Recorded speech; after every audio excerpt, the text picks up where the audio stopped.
London में एक लड़का रहता था।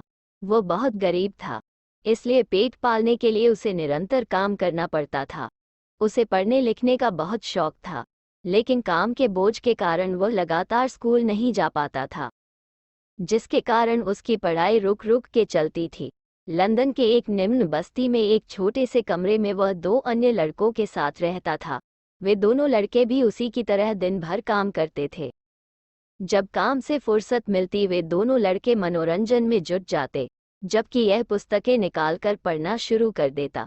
यद्यपि लगातार पढ़ाई न कर पाने के कारण उसे पढ़ने लिखने में दिक्कत होती, लेकिन वो बिना हार माने लगातार प्रयास में लगा रहता।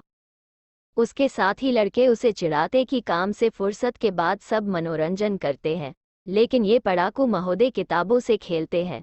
लगता है कि ये किताबों से ही इतिहास रचेंगे। उनकी बातें सुनकर वो मुस्कुरा देता। धीरे धीरे लगातार संघर्ष और प्रयास से वह अच्छा लिखने लगा। उसने कहानियां लिखनी शुरू की।